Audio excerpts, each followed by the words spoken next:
2024 లేదా 25లో డిగ్రీ లేదా బీటెక్ చదివారా? సాఫ్ట్‌వేర్ జాబ్ కోసం ఎదురు చూస్తున్నారా? అయితే కోడ్ జ్ఞాన్ 100 డేస్ కోర్సులో చేరండి, జాబ్ సాధించండి.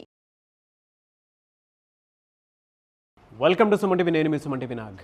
డ్రగ్స్ తీసుకుంటూ అడ్డంగా పోలీసులకు దొరికారని చెప్పేసి ఒక ప్రముఖ హాస్పిటల్ సీఈఓ, అది కూడా విమెన్ తీసుకుని దొరికారని చెప్పేసి న్యూస్ అయితే వస్తూ ఉంది.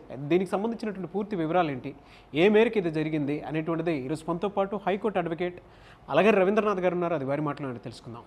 నమస్కారం సార్. నమస్తే అండి నాగరాజు గారు. సార్, డ్రగ్స్ తీసుకొని ప్రముఖ హాస్పిటల్ అంటే ఒమేగా హాస్పిటల్కి సంబంధించినటువంటి డాక్టర్ సీఈఓగా ఉండి అడ్డంగా దొరికారని చెప్పేసి ఒక న్యూస్ అయితే వస్తుంది. దీనికి సంబంధించినటువంటి విషయాలు ఏంటి సార్, అసలు పూర్తి వివరాలు ఏంటి? నాగరాజు గారు, ఈ నగరానికి ఏమైంది? ఒకవైపు దుమ్ము ధూళి నుసి, ఇది ఒకప్పుడు పాతకాలం నాటి మాట. కానీ ఈనాటి మాట ఎటు చూస్తున్న హైదరాబాద్లో నలువైపులా చూస్తే కూడా డ్రగ్స్ డ్రగ్స్ డ్రగ్స్. ఏస్తో సంబంధం లేదు, జెండర్తో సంబంధం లేకుండా కాలేజీ కుర్ర వల్ల మరొక ప్రొఫెషన్ కాకుండా ఈరోజు రోజుకు ఒక కొత్త వార్త వినిపిస్తుంటే మన మహానగరానికి, ముఖ్యంగా హైదరాబాద్ లాంటి మహానగరంలో ముఖ్యంగా డ్రగ్స్ అన్నది ఏ స్థాయిలో ఎంత జాడ్యానికి పైకి వెళ్ళిపోయిందో ఈరోజు రీసెంట్గా అంటే నిన్న శుక్రవారం నాడు జరిగిన ఒక అరెస్టు ముఖ్యంగా ఎంటైర్ మన మొత్తం 2 తెలుగు రాష్ట్రాల్లో కూడా ఒకంత ఆశ్చర్యానికి గురైంది. ఎందుకంటే ఎక్కడో జరగలేదు. ఒక సెలబ్రిటీస్ వేరే ప్రొఫెషన్ అంటే సరేలే వాళ్ళకి అలవాటేమో, ఇతరత్ర ఏదైనా ప్రొఫెషనల్ రకంగా ఉంటుందేమో, రిలీఫ్ అని ఉంటుందేమో అనుకుంటున్నారు. కానీ అన్ని రకాలుగా తెలిసి ఒక పవిత్రమైన వైద్య వృత్తిలో ఉండి ఒక పతాక స్థాయిలో 10 మందికి మంచి చెప్పాల్సిన వయసులో ఉండి, అది కూడా ఒమేగా హాస్పిటల్ అంటే ఈరోజు మన 2 రాష్ట్రాలు చూసినట్టయితే క్యాన్సర్ హాస్పిటల్కి ఒక పెద్ద పేరున్న ట్రీట్మెంట్ ఎక్కడ ఉందంటే ఒమేగా హాస్పిటల్ కొద్ది రోజులుగా చెప్పుకుంటారు. అందులో అంకాలజిస్ట్ అంటే మోహన్ వంశీ గారు ఏర్పాటు చేసినటువంటి ఒమేగా హాస్పిటల్లో ఒక సీఈఓగా ఉన్నటువంటి చిగురుపాటి నమ్రత, ఈవిడ అది కూడా కొకైన్ సేవిస్తుండగా అంటే కొకైన్ తీసుకుంటుండగా పట్టుబడ్డం అంది అత్యంత బాధాకరం. ఒక విధంగా సిగ్గుమాలింతనం. ఎంటైర్ డాక్టర్స్ పవిత్ర వృత్తిలో ఉంటూ అంటే ప్రొఫెషన్ చేయగానే నేషనల్ మెడికల్ కౌన్సిల్ వాళ్ళు ఎప్పుడైతే డాక్టర్ పట్ట ఇచ్చేటప్పుడు ఒక పవిత్రంగా ప్రమాణ స్వీకారం చేస్తాం. అక్కడ నేను ఈ ప్రొఫెషన్ తీసుకుంటున్నాను, నా యొక్క ఈ ప్రొఫెషన్ 10 మందికి ఉపయోగపడాలి, కొంతమందికి వైద్య సేవ చేస్తాను, సేవ చేసే దృక్పథంతో వచ్చినట్టు ఈ వృత్తిలో ఉండి డ్రగ్స్ తీసుకుంటూ రోడ్డు పక్కన బిచ్చగాల మాదిరిగా, అంటే నేను ఈ పదం ఎందుకు వాడుతున్నానంటే అత్యంత హేయం.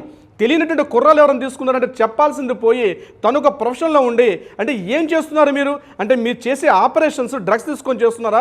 ఇప్పటివరకు చేసిన ఆపరేషన్స్ అన్నీ కూడా ఒకంత ఆశ్చర్యానికి గురి చేస్తుంది. అంటే అది కూడా మొత్తం పోలీసులు నిన్న మాట్లాడుతూ ప్రెస్లో మాట్లాడుతూ కొన్ని విషయాలు మనకు వెలుగులోకి తీసుకొచ్చారు. ఎవరో వంశీ టక్కర్, ఈయన ముంబైలో ప్రముఖ ఈ డ్రగ్స్ పెడలర్ అయిన ఈ వంశీ టక్కర్ నుంచి వాట్సాప్ వీళ్ళందరూ కూడా ఒక గ్రూప్ ఏర్పాటు చేసుకున్నారు. వాట్సాప్ గ్రూపులో వీళ్ళందరూ ఏర్పాటు చేసుకుని 5 lakhs రూపీస్ ఆన్లైన్లో ట్రాన్స్ఫర్ చేసి అక్కడ నుంచి 53 గ్రాముల కొకైన్ తీసుకుంటుండగా, అది కూడా షేక్పేటలో ఉన్న తన నివాసాన్ని అపర్ణ 1 అందులో కూర్చుని తన ఇంటిలో కూర్చొని ఆవిడ డ్రగ్స్ తీసుకుంటుండగా రెడ్ హ్యాండెడ్ అంటాం మనం, ఇక్కడ రెడ్ హ్యాండెడ్ కాదు, ఇవాళ ఈ భాషను ఏమన్నా ఏసీబీ కాదు కాబట్టి మరి ఏ హ్యాండ్ అనాలి తప్పనిసరిగా డిపార్ట్మెంట్ అండ్ గవర్నమెంట్ వాళ్ళు చెప్పాల్సింది. దాన్ని పూర్తిగా తీసుకుంటుండగా ఇమ్మీడియట్గా పోలీసులు తీసుకెళ్ళి అరెస్ట్ చేసి, అంటే పక్కా ప్రణాళిక ఉంది ఎవరు తీసుకుంటున్నారు ఏంటది. పోలీసుల దగ్గర సమాచార వ్యవస్థ అద్భుతంగా ఉంది. ముఖ్యంగా ఈ వ్యవస్థ ముఖ్యంగా వైద్య వృత్తిలో ఉంటూ చిగురుపాటి నమ్రత చేసినట్టు, అది కూడా ఒక మహిళగా ఉంటూ మనం ఎప్పుడో ఒక గడిచిన ఒక 7-8 years బ్యాక్ ఒక సినిమా చూసాం, అర్జున్ రెడ్డి అనే సినిమా. ఒక అమ్మాయి కోసం ఆ సినిమాలో ఒక ప్రేమకు వ్యామోహంలో పడి తన ప్రొఫెషన్ ఎంత కలంకం తీసుకొచ్చాడు అన్నది ఆ సినిమా చూసాం.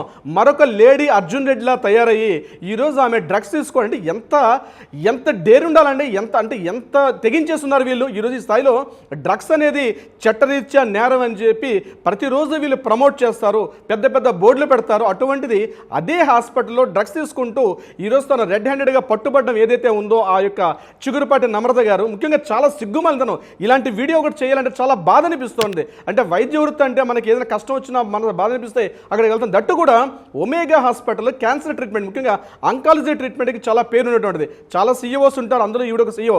ఈజ్ నాట్ ఓన్లీ ఈవిడ ఒక్క సీఈఓ కాదు, కనీసం ఒక్కొక్క డిపార్ట్మెంట్కి ఒక్కొక్క సీఈఓ ఉంటారు. ఈవిడ ఒక చిగురుపాటి నమ్రత గారు ఒక సీఈఓగా ఉండి ఈరోజు తను రెడ్ హ్యాండ్గా తీసుకుంటూ పట్టుబడి ఉంది చూసారు. పోలీసులు చెప్తుంటే చాలా ఆశ్చర్యానికి గురయ్యారు నాగరాజు గారు. అంటే డ్రగ్స్ తీసుకోవడం తప్పు అని చెప్పాల్సిన వృత్తిలో ఉంటూ డ్రగ్స్ తీసుకుంటూ మాట్లాడు. అంటే ఇప్పటివరకు ఆయన చేసిన ఆపరేషన్స్ అన్నీ కూడా ఇలానే తీసుకుంటూ చేశారా? అంటే డాక్టర్ చిగురుపాటి నమ్రత ఈరోజు ఈవిడ రెడ్ హ్యాండ్గా పట్టుబడడం మాత్రమే కాదు, పోలీసులు మరింత నిఘా పెంచాల్సిన అవసరం కూడా ఉంది. కేవలం ఈమె ఒక్కరినే కాకుండా ఈమె చుట్టూ ఉన్నటువంటి స్నేహితులు, ఈమెతో జోవియల్గా కలుస్తున్న స్నేహితులు, రెగ్యులర్గా కలుస్తున్న స్నేహితులు, ఈమె యొక్క బంధువులు, ఇతరత్ర ఎవరున్నా పోలీసులు ఖచ్చితంగా ప్రతి ఒక్కరి మీద నిఘా పెట్టాలి. ప్రతి ఒక్కరిని నార్కోటిక్ టెస్టులు తీసుకోవాలి. ఆ టెస్ట్ ద్వారా మాత్రమే వీళ్ళు డ్రగ్స్ తీసుకున్నారా తీసుకోలేదా అటువంటి చట్టాలు కూడా కొంత సరళీకృతం కూడా అవ్వాల్సిన అవసరం కూడా ఉంది నాగరాజు గారు. ఎందుకంటే ఇది చిన్న విషయం కాదు. నగరం ఒక్కసారి గుప్పు మంది యాక్చువల్గా రోజుకొక న్యూస్. ఒక హాస్పిటల్లో ఒక పవిత్రమైన వైద్య వృత్తిలో ఉంటూ అది చెప్పుకోవడానికే చాలా బాధాకరంగా ఉంది. కేవలం ఈవిడ ఇప్పుడు తీసుకోవడమా, ఎన్ని సంవత్సరాలు తీసుకుంటున్నారు ఈవిడ అంటే ఇది కాలేజ్ నుంచి అలవాటైందా, రీసెంట్గా అలవాటైందా, ఎందుకు తీసుకుంటుంది కారణాలు అనవసరం. తీసుకున్నారా లేదా, ఇప్పుడు డ్రంక్ అండ్ డ్రైవ్లో తీసుకుంటారు నాగరాజు గారు, ఎందుకు తీసుకున్నాడో మందు తాగారు అనరు. కార్లో వెళ్తున్నప్పుడు డ్రంక్ అండ్ డ్రైవ్ చేసేటప్పుడు ఆ పైప్ పెడతారు, నిజంగా డ్రంక్ చేసి తీసుకెళ్ళి అరెస్ట్ చేస్తారు, ఆ వెహికల్ సీజ్ చేస్తారు. మరి ఇటువంటి వృత్తిలో ఈ హాస్పిటల్ సీజ్ చేయాల్సిన అవసరం లేదా? డెఫినెట్గా ఉంది. కేవలం ఈరోజు బయటపడ్డారు కాబట్టి ఈరోజు ఈ డాక్టర్ గారి పేరు బయటకు వచ్చింది. కానీ నా దృష్టిలో ఈ ఒక్కరే కాదు, ఈ వైద్య వృత్తిలో ఈ తాలూకా వాట్సాప్ గ్రూప్లో ఎంతమంది ఉన్నారు అంటే నేను చెప్పకపోయినా పోలీసులు తప్పనిసరిగా ఎంక్వైరీ అన్నది చేస్తూ ఉంటారు. కేవలం అఫీషియల్గా గవర్నమెంట్ లైసెన్స్ పొందినటువంటి ఒక మందు షాప్, ఒక డ్రగ్ షాప్ అంటే ఒక లిక్కర్ షాప్ నుంచి మందు తాగితేనే పోలీసులు ఇన్ని రకాల యాక్ట్ చేసేవాళ్ళు. డ్రగ్స్ తీసుకున్న వాళ్ళ మీద వాళ్ళ స్నేహితులు, వాళ్ళ బంధువులు, ఇతరత్ర వాళ్ళ యొక్క ఎంటైర్ గ్రూప్స్లో ఎంతమంది ఉన్నారో ప్రతి ఒక్కరి మీద నిఘా పెట్టాల్సిన అవసరం ఉంది. ప్రతి ఒక్కరిని ఈరోజు ఆ టెస్టులు కూడా చేయాల్సిన అవసరం కూడా ఉంది నాగరాజు గారు. అయితే డ్రగ్స్ తీసుకునే విషయంలో ప్రచార పఠాలు చేస్తుంటారు, అండి అడ్వర్టైజ్మెంట్ చేస్తుంటారు. ఏ రకంగా డ్రగ్స్ తీసుకోవద్దని చెప్పి కొంతమంది సినిమా యాక్టర్లతోటి సెలబ్రిటీస్ చేస్తారు.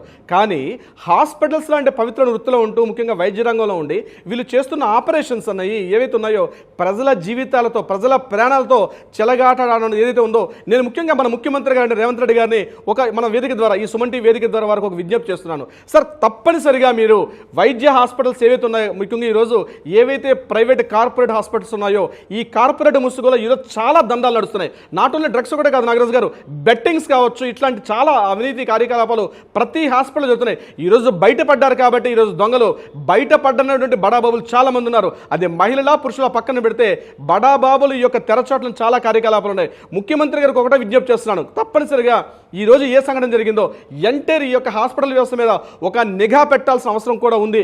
తప్పనిసరిగా ఆయనకు ఒక విజ్ఞప్తి మనం చేస్తున్నాం, ఒక నిఘా పెట్టడం ఒకటి. ఎందుకంటే మిగిలిన ఈరోజు సెలబ్రిటీ రంగంలో, ఒక సినిమా రంగంలో అనుకోండి, ఆ సినిమా రంగం వరకు మాత్రమే పరిమితం ఉంటుంది. ఆయన డ్రగ్స్ తీసుకుంటే ఆయనతో పాటు పనిచేసిన వాళ్ళకి ప్రభావం. కానీ ఇక్కడ ఒక డాక్టర్ గారు చేస్తున్న పని మీద కొన్ని వేల మంది జీవితాల యొక్క ప్రాణాలతో ఆడుకోవడం ఉంటుంది. ఇది నేను ప్రత్యేకంగా ఆవిడ మీద కక్షగా చెప్పడం కాదు.